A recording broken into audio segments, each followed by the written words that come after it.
اگر آپ کے بچے نافرمان ہیں، آپ کی بات نہیں سنتے ہیں، بڑوں کا کہنا نہیں مانتے اور آپ کے بچوں کے رشتے بھی اچھے نہیں آ رہے ہیں تو حضرت علی رضی اللہ تعالیٰ عنہ کا فرمان ضرور سنتے جائیں۔ بسم اللہ الرحمن الرحیم۔ محترم ناظرین، ایک دفعہ حضرت علی رضی اللہ تعالیٰ عنہ اپنے ہجر مبارک میں تشریف فرماتے تھے کہ ایک بوڑھی عورت نے آ کر عرض کی کہ اے امیر المومنین، میری 2 ہی اولادیں ہیں، ایک بیٹا اور ایک بیٹی، وہ دونوں ہی نافرمان ہیں، وہ اکثر اوقات بیمار رہتے ہیں اور میری بیٹی کا رشتہ لینے کے لیے کوئی تیار نہیں ہے، نہ ہی کوئی میرے بیٹے کو رشتہ دینے کے لیے تیار ہے۔ ایسے کون سے عمل کروں جس سے اللہ تبارک و تعالیٰ ان کی زندگی میں نفع اور مال و رزق میں برکت عطا فرمائے اور میری اولاد کا رشتہ بھی ہو جائے اور میری نافرمانی بھی چھوڑ دیں گے، کیونکہ میرا بیٹا اور میری بیٹی دونوں نافرمان ہیں۔ میرا بیٹا شراب و دیگر گناہ بھی کرتا ہے اور میری بیٹی بھی میرا کہا نہیں مانتی، وہ دونوں دین اسلام سے مطابق نہیں رکھتے۔ جب وہ بوڑھی عورت اپنی روایت بیان کر چکی تو حضرت علی رضی اللہ تعالیٰ عنہ نے فرمایا، ماں باپ کے ایسے 5 عمل ہیں جس کی سزا اولاد کو بھی ملتی ہے، وہ 5 عمل ایسے ہیں جس سے اولاد کا تعلق جڑ جاتا ہے، ان عملوں کی سزا اولاد کو بھی بھگتنا پڑتا ہے۔ وہ بوڑھی عورت کہنے لگی، اے امیر المومنین، وہ کون سے ایسے 5 عمل ہیں جن کی وجہ سے ہماری اولادیں بیماری میں مبتلا ہو جاتی ہیں، پریشانیاں، نافرمانیاں اور مصیبتیں ان کی زندگی میں آ جاتی ہیں؟ تو آپ نے فرمایا، اے بوڑھی عورت، ماں باپ کا پہلا عمل یہ ہے کہ جو ان کی اولاد کو گھٹا دیتا ہے۔ نمبر 1، جس گھر میں ماں باپ روزانہ لڑتے ہوں اور ایک دوسرے کو گالیاں دیتے ہوں، شیطان اس گھر میں ڈیرے ڈال دیتا ہے اور ان کی بھگڑتاوے رہتے ہیں اور رحمت اور برکت کے فرشتے اس گھر میں سے آنا چھوڑ دیتے ہیں۔ آپ خود سوچ کر دیکھیے، جہاں اللہ کے فرشتے نہ آئے تو وہ گھر تو جہنم کہلائے گا۔ اللہ کے فرشتے تو صرف یہودیوں اور مشرکوں کے گھر میں نہیں آیا کرتے تھے، کیونکہ نبی کریم صلی اللہ علیہ وسلم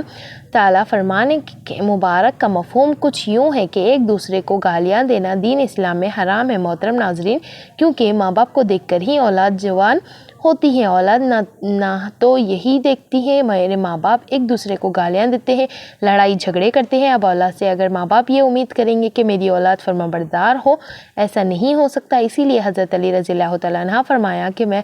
ماں باپ کو چاہیے دین اسلام میں جو بولنے کا طریقہ بتایا گیا ہے وہی اختیار کریں تاکہ ان کی اولادیں وہ سن کر اس پر عمل کریں۔ اسی طرح آپ کی اولادیں نافرمان اور بے حیا نہیں ہوں گی اور دیگر مصیبتوں سے آپ کی اولادیں بچ جائیں گی۔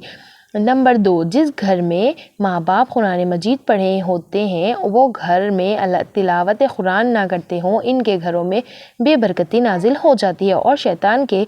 چیلے اس گھر میں ڈیرے ڈال دیتے ہیں اور شیطان کے یہ جو چیلے ہیں ان ماں باپ کی اولاد کو بھٹکاتے رہتے ہیں، جس کی وجہ سے ان ماں باپ کی اولادیں بیمار رہنے لگتی ہیں اور گھر میں لڑائی جھگڑے، ناشکیاں اور بے اعتمادی بڑھ جاتی ہے۔ اس کی وجہ سے ان کی اولادیں نافرمان ہونا شروع ہو جاتی ہیں، بلکہ دین اسلام سے بھٹکنا شروع ہو جاتی ہے، کیونکہ قرآن پاک اللہ تعالیٰ کی ایسی مقدس کتاب ہے جس کے ہر لفظ کو پڑھنے سے اللہ تعالیٰ انسان کو 10 نیکیاں عطا کرتا ہے اور ہر 10 نیکیوں کے بدلے میں انسان کا مرتبہ اور رتبہ بلند کر دیا جاتا ہے اور اس نیکی کے بدلے میں اس کے گھر میں برکتیں اور رحمتیں نازل فرماتا ہے، جن کی وجہ سے اس ماں باپ کی اولادوں پر اثر پڑتا ہے اور ان کی اولادوں پر بیماریاں اور مصیبتیں ختم ہو جاتی ہیں اور ان کی اولادیں باحیا اور دین اسلام پر قائم رہتی ہیں اور اللہ تعالیٰ ان کی اولادوں کی قسمت اپنے ایک فرشتے کے ذمے لگا دیتا ہے اور وہ فرشتہ اللہ کے حکم سے اس گھر میں رحمتوں کا نزول کر دیتا ہے، یہاں تک کہ اللہ تعالیٰ کی رحمتیں برسنا شروع ہو جاتی ہیں۔ اس گھر میں نہ بے برکتی آ سکتی ہے، نہ ہی ان کی اولادوں پر کوئی برا سایہ یا تنگدستیاں یا کوئی اور پریشانی آ سکتی ہے۔ ناظرین، آج ہمارا المیہ یہ ہے کہ ہم قرآن پاک کی تلاوت کم و بیش کرتے ہیں، حالانکہ ہمیں روزانہ قرآن پاک کی تلاوت کرنی چاہیے تاکہ ہمارے گھروں میں برکتیں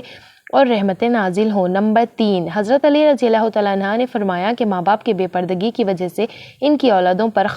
خطاؤں یا بیماریوں کا حملہ ہوتا ہے۔ اب حضرت ابو ہریرہ رضی اللہ تعالیٰ عنہ سے روایت ہے کہ نبی کریم صلی اللہ علیہ وسلم نے فرمایا، جو پردہ دار عورت ہوگی اس پر جنت واجب ہے، جو بے پردہ عورت ہوگی اس پر جہنم واجب ہے۔ ناظرین، جس گھر میں بے پردگی ہوں گی وہاں رہنے والے انسانوں کے لیے اللہ تعالیٰ کے فرشتے بد دعائیں کرتے ہیں اور شیطان ان کے گھروں کو اپنا بسیرا بنا لیتے ہیں۔ جہاں بے پردگی عام ہو وہاں ماں باپ کی اولادیں بے حیا، نافرمان اور غلط کاموں میں پڑ جاتی ہیں، یہی نہیں بلکہ ان کی اولادوں کو مصیبتیں اور پریشانیاں اپنا مقدر بنا لیتی ہیں۔ یہ سب ان کی ماں باپ کی بے پردگی کا نتیجہ ہے۔ یہاں بے پردگی ہو وہاں اللہ کی رحمت اور برکت کبھی نہیں آئے گی، اور ان ماں باپ کی اولادیں ہر فتنے اور شر سے محفوظ نہیں ہوں گی۔ جہاں بے پردگی ہوگی ان ماں باپ پر اللہ تعالیٰ کی ناراضگی ہوتی ہے، اسی لیے ماں باپ کو چاہیے کہ اپنے پردے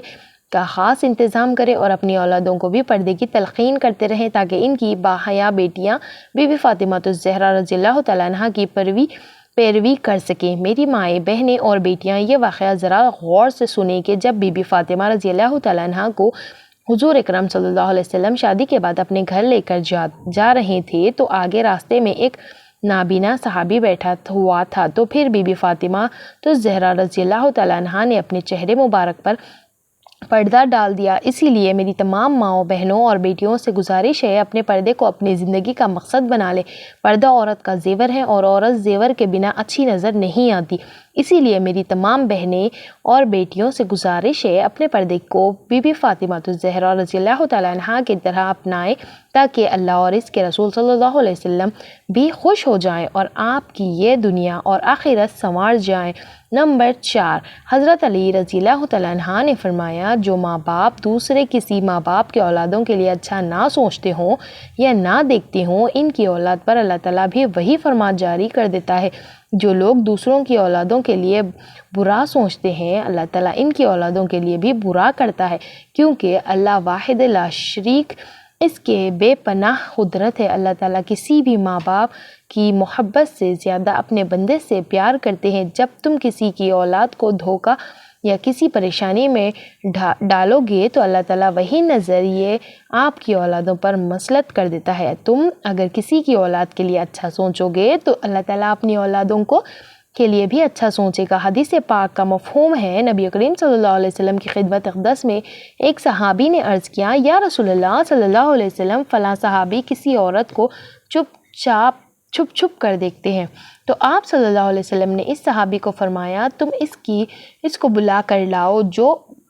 جب وہ صحابی آپ صلی اللہ علیہ وسلم کی خدمت میں اقدس میں حاضر ہوا تو آپ صلی اللہ علیہ وسلم نے فرمایا، تم اپنے گھر کی نگہبانی چھوڑ کر کیا ہوا ہے؟ اس صحابی نے عرض کیا، یا رسول اللہ صلی اللہ علیہ وسلم، نہیں، میں تو اپنے گھر پر آپ کے فرمان کے مطابق ضرور نگہبانی کرتا ہوں۔ تو آپ صلی اللہ علیہ وسلم نے فرمایا، جاؤ گھر جا کر دیکھو آپ کے گھر محفوظ بھی ہے یا نہیں۔ تو وہ صحابی جب گھر پہنچو تو اس کی ایک دیوار گر چکی تھی، تو وہ فوراً نبی کریم صلی اللہ علیہ وسلم کی خدمت میں اقدس میں حاضر ہوا اور عرض کیا، یا رسول اللہ صلی اللہ علیہ وسلم، یہ کیا ماجرا ہے؟ تو آپ صلی اللہ علیہ وسلم نے فرمایا، کسی باپردی عورت کو تم چھپ کر دیکھو گے تو اللہ تعالیٰ تمہارے گھر کی دیواریں گرا دیں گے۔ اسی لیے ہر کسی کی بیٹی کو اپنی بیٹی سمجھو، ہر بہن کو اپنی بہن سمجھو۔ نمبر 5، جو ماں باپ اپنے گھر میں حلال اور حرام کا فرق نہ کرتے ہوں، ان کی اولاد پر ماں باپ کے اس عمل کے بہت منفی اثر پڑتا ہے۔ حرام وہ نہیں کہ حرام جانور کو کھا لیا جائے یا کوئی اور حرام چیز کھا لی جائے، وہ خطائے حرام ہے، بلکہ حرام وہ ہے جو حلال کو حرام کر کے کھایا جاتا ہے، یعنی کہ دھوکے فریب دے کر کسی کا حق کھا لیا جائے تو یہ حلال ہو کر بھی حرام ہوتا ہے، یا کسی مسکین غریب کا حق مار کر وہی رزق اپنے بچوں کو کھلایا جائے تو وہ بچے نالائق، بے حیا، بے شرم اور بے ادب ہو جاتے ہیں۔ بعض احباب ایسا ہی کرتے ہیں کہ میں نے فلاں مال یا رزق اتنے کا خریدا تھا اور قسم اٹھا لیتے ہیں، اور وہ مال تو بک جاتا ہے لیکن اس میں برکت نہیں رہتی۔ جس رزق میں برکت نہ ہو یعنی اللہ کی رضا نہ ہو، وہ رزق حرام ہو جاتا ہے۔ اس عمل سے بھی ان ماں باپ کی اولادیں نافرمان، بے حیا اور دین کی بتائے ہوئے راستے پہ عمل نہیں کرتی۔ میری تمام والدین سے گزارش ہے کہ اپنی اولادوں کی اسلام کے مطابق تربیت کرتے تاکہ وہ اپنے والدین کی فرما برداری کرے، زندگی گزار سکے۔ ناظرین، والدین کی فرما برداری کس حد تک ضروری ہے، اسی کے لیے ایک حدیث پاک ملاحظہ کی جائے گی۔ نبی کریم صلی اللہ علیہ وسلم صحابہ وسلم نے فرمایا، اگر ماں باپ کو اس دنیا میں پتہ تو میں نماز عشاء کے فرض پڑھ رہا ہوتا ہے تو کسی ایک کی آواز سن لیتا تو میں نماز چھوڑ کر انہیں لبیک کہتا۔ اللہ اکبر۔ اللہ پاک عمل کرنے کی توفیق عطا فرمائے، آمین ثم آمین۔ اس ویڈیو کو زیادہ سے زیادہ ماں باپ تک ضرور پہنچائیں، جس کے بچے نافرمان ہیں ان کے ماں باپ تک اس ویڈیو کو ضرور پہنچائیں تاکہ وہ بھی اس ویڈیو کو دیکھ کر کچھ عمل کر سکے۔ ویڈیو پسند آئے تو لائک، شیئر اور سبسکرائب ضرور کریں۔ اللہ